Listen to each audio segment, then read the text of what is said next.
नमस्कार, welcome to accounting शिक्षा।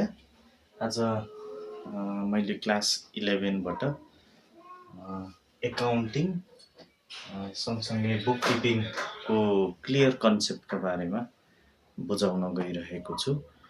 तपाईँहरूले कृपया यसलाई ध्यान दिएर बुझ्ने प्रयास गर्नुहोला। मिनिङ एन्ड कन्सेप्टमा एकाउन्टिङ भनेको के हो भनेर हामीले जान्नुपर्दा यसलाई चाहिँ हामीले एउटा रेकर्ड किपिङको एउटा ब्रान्च अफ साइन्स पनि भनेर बुझ्न सकिन्छ, जसले चाहिँ के गर्नुपर्छ, रेकर्ड गर्नुपर्छ र रेकर्ड गरिसकेपछि हामीले कस्ता खाले ट्रान्जेक्सनलाई रेकर्ड गर्ने भन्ने कुरो पनि हामीले एकाउन्टिङभित्र नै पढ्नुपर्छ। त्यसमा चाहिँ हामीले इकोनोमिकल एक्टिभिटिज, फाइनेन्सियल एक्टिभिटिजहरूलाई चाहिँ हामीले रेकर्ड गर्नुपर्छ, जुन बुक किपिङको पार्ट पनि त्यो भयो। बुक किपिङले रेगुलर नेचरका इकोनोमिक एक्टिभिटिज, बिजनेसका ट्रान्जेक्सन्स, यी सम्पूर्ण कुराहरूलाई चाहिँ रेकर्ड गर्ने गर्छ भने त्यही रेकर्डलाई चाहिँ हामीले क्लासिफाई गर्नुपर्छ। क्लासिफाई भन्ने बित्तिकै हामीले के बुझ्नुपर्छ भने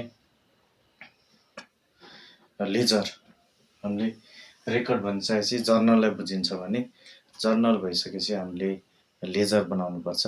लेजरले एउटा similar transaction, similar nature of ट्रान्जेक्सनलाई चाहिँ एक ठाउँमा ल्याउने काम गर्दछ। जस्तै पर्चेज हेड बनाइयो भने, पर्चेज लेजर बनाइयो भने कति सामान किनिएको छ, कति खरिद गरिएको छ भन्ने जानकारी लिन सकिन्छ। त्यसलाई नै क्लासिफाई भनिन्छ। समराइजिङ भनेको त्यो सबै कुराहरूलाई हामीले ट्रायल ब्यालेन्स राखेर ठिक छ या गलत छ भन्ने कुरालाई क्रस चेक गर्न सकिन्छ। त्यस पछाडि हामीले इन्टरप्रेटिङ पर्छ। यसमा यो भनेको चाहिँ प्रफिट एन्ड लस एकाउन्ट बनाउने, फाइनेन्सियल पोजिसनका बारेमा जान्ने, यी सम्पूर्ण कुराहरू यहाँ पर्छन् र ती सम्पूर्ण विवरणहरू जुन हामीले इकोनोमिक एक्टिभिटिजलाई रेकर्ड गरेर राखिन्छ, रेकर्ड गरेर राखिसकेका कुराहरूलाईबाट चाहिँ प्रफिट छ या लस छ या फाइनेन्सियल पोजिसन के छ भन्ने कुरा एउटा टुङ्गोमा पुग्छ। त्यो टुङ्गोमा पुगिसकेको कुरालाई चाहिँ हामीले रिपोर्ट बनाएर यही सम्बन्धित युजरहरू, जस्तै डेप्टर भए, क्रेडिटर भए, अनर भए, इन्भेस्टर भए, ब्याङ्कर भए, गभर्मेन्ट भए, यी विभिन्न युजर हुन्छ कुनै पनि अर्गनाइजेसनका, उसँग सम्बन्धित व्यक्तिहरूमा चाहिँ त्यो जानकारी पुर्याउनको लागि हामीलाई मद्दत गर्ने, इन्फर्मेसन दिने, यो सम्पूर्ण एक्टिभिटिजलाई चाहिँ एकाउन्टिङ भनेर हामीले बुझ्नुपर्छ। यस पछाडि अर्को हामीले बुझ्नुपर्ने एकाउन्टेन्सी हो।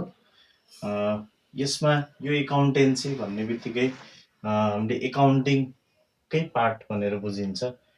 यसमा चाहिँ नलेज अफ एकाउन्टिङ, एकाउन्टिङका सम्पूर्ण ज्ञान चाहिँ एकाउन्टेन्सीभित्र पर्छ भने यसले चाहिँ हामीलाई what to do and why to do, किन गर्नुपर्ने, के का लागि गर्नुपर्ने, होइन, सम्पत्ति हाम्रो कति छ, लायबिलिटिज कति छ, यसलाई कसरी रेकर्ड गर्नुपर्ने, कसरी राख्नुपर्ने, कसरी व्यवस्थित गर्नुपर्ने, किन गर्नुपर्ने, यी सम्पूर्ण कुराहरू चाहिँ एकाउन्टेन्सीभित्र पर्दछ। र यस्ता विवरणहरूले हामीलाई विभिन्न डिसिजन बनाउनको लागि मद्दत गर्छ।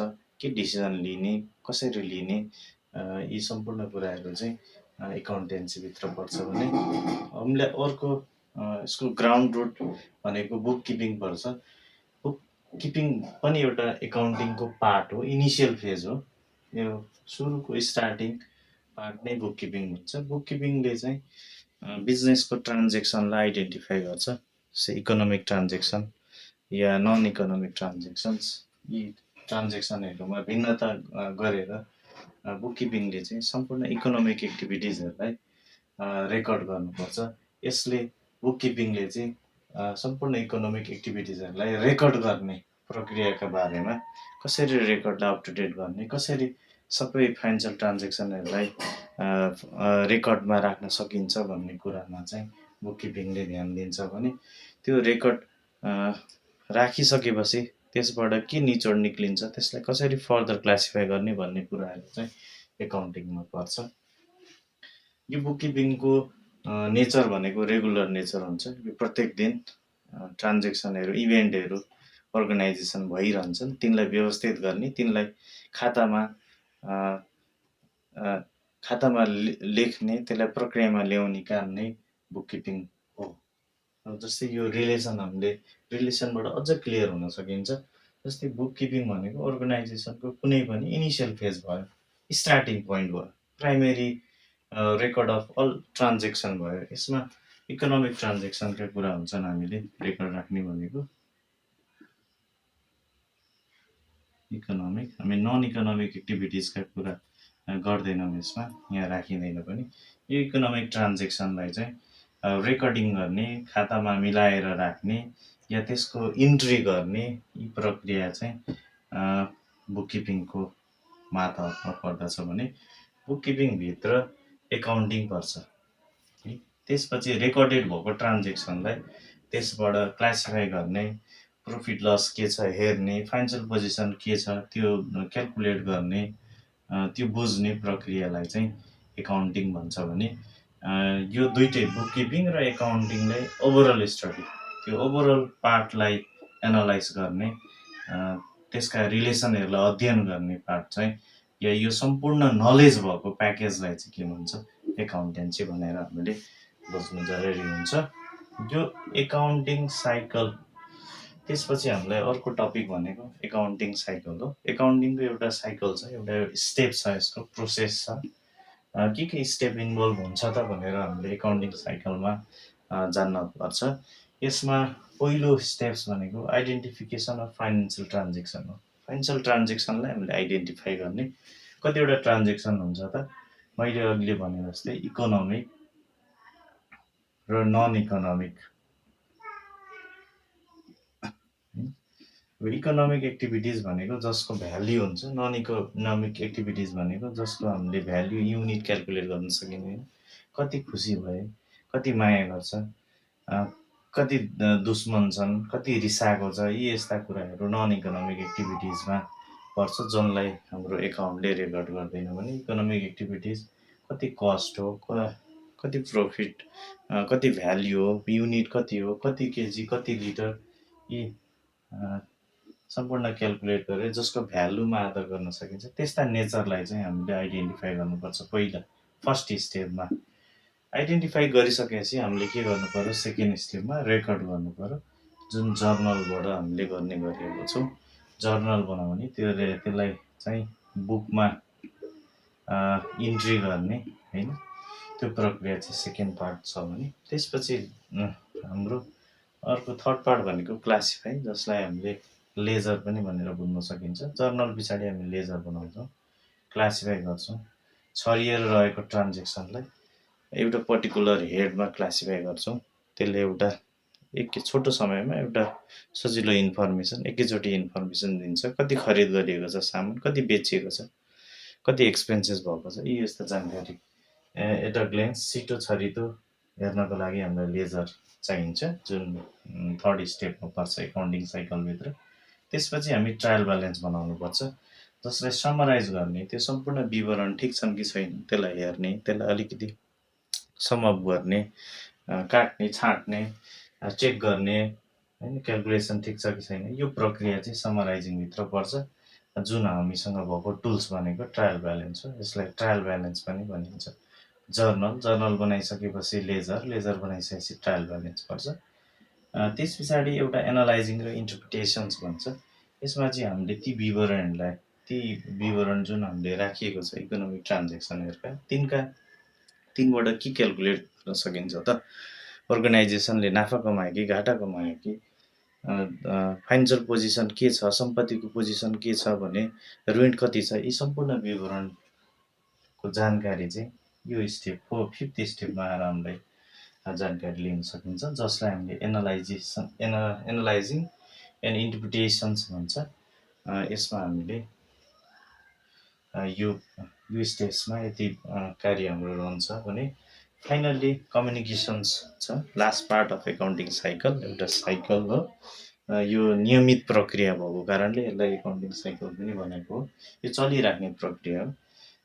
लास्ट हाम्रो कम्युनिकेसन छ, र यसमा चाहिँ हामीले त्यो सम्पूर्ण विवरणबाट हामीले के फाइन्डिङ गर्यौँ त होइन, त्यो विवरणहरूलाई चाहिँ एउटा स्टेटमेन्ट एउटा डकुमेन्ट बनाएर एउटा रिपोर्ट दिने हो। रिपोर्ट अब विभिन्न रिपोर्ट हुन सक्छन्। जस्तै अडिट रिपोर्ट भयो, एकाडेमिक रिपोर्ट भयो, फाइनेन्सियल रिपोर्ट भयो, होइन, म्यानेजमेन्ट रिपोर्ट भयो। यी विभिन्न रिपोर्ट अनुसार चाहिँ यी विवरणहरू, यी सम्पूर्ण यहाँ स्टेप्सबाट फाइन्डिङ भएको इन्फर्मेसनहरूलाई चाहिँ एउटा कन्क्लुडेड फर्ममा, होइन, त्यहाँ देखिएका कुराहरू, त्यहाँ सुधार्नुपर्ने कुराहरू, त्यहाँ गर्न छुटेका कुराहरू र भविष्यमा ती नदोहोऱ्याउनु पर्ने कुराहरू, जानकारी, ओपिनियन, सजेसन सम्पूर्ण कुरा समेटिएर तयार बनाइएको एउटा रिपोर्ट नै के हो, कम्युनिकेसन पार्ट हो। र यति बनाइएर हाम्रो एकाउन्टिङ साइकल टुङ्गिन्छ। मैले यसलाई फेरि पुनः सम्भव गरेँ। हाम्रो यसमा एउटा फर्स्ट स्टेप भनेको हामीले यहाँ जान्नुपर्ने एकाउन्टिङ हो। एकाउन्टिङ भन्ने बित्तिकै के बुझिन्छ भने पार्ट अफ साइन्स भन्न सकिन्छ, या यसलाई art of recording, classifying, summarizing, interpreting, and communicating all the economical activities of an organizations to its ultimate users भनेको चाहिँ एकाउन्टिङ हो।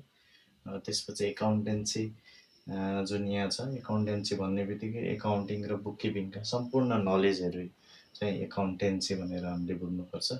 बुक किपिङ चाहिँ पहिलो स्टेप्स हो, इन्स्टिट्युसनमा पहिलो स्टेप्स हो, जसमा हामी जर्नल बुझ्न सकिन्छ, रेकर्डिङ अफ ट्रान्जेक्सन, होइन, preparing of purchase book, sales book, यी सम्पूर्ण कार्यहरू चाहिँ बुक किपिङभित्र पर्छ। यसले चाहिँ अर्गनाइजेसनका ट्रान्जेक्सन र इभेन्टहरूलाई चाहिँ एकुमुलेट गरेर एक ठाउँमा एउटा किताबमा रेकर्ड गर्ने प्रक्रिया नै बुक किपिङ हो भनेर हामीले बुझ्नुपर्छ। यसको रिलेसन यसरी देखाउन सकिन्छ।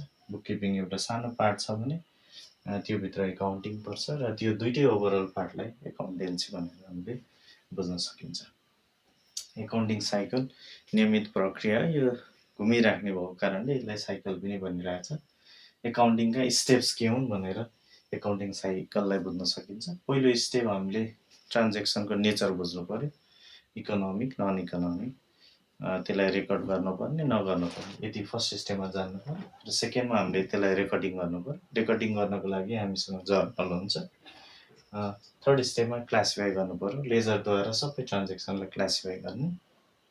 फोर्थमा ट्रायल ब्यालेन्स बनाउने र त्यो क्लासिफाई गरेका ट्रान्जेक्सनहरू ठिक छन् कि छैनन् इभ्यालुएट गर्ने, फाइन्ड गर्ने। फाइनल एकाउन्ट पनि पर्न सक्छ यसमा, फाइनल एकाउन्ट पनि पर्छ।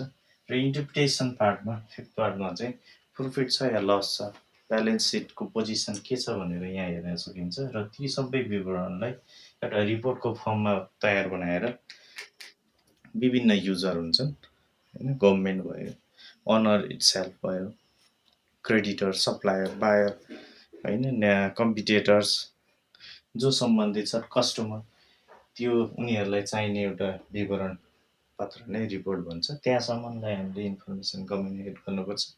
त्यो कम्युनिकेट गर्ने माध्यम नै यही रिपोर्ट हुन्छ, र त्यो सबै विधिहरू चाहिँ एकाउन्टिङ साइकलभित्र पर्छन्। यी 6वटा स्टेप्सलाई हामीले एकाउन्टिङ साइकल भनेर जान्नुपर्छ। हस् त, नमस्कार।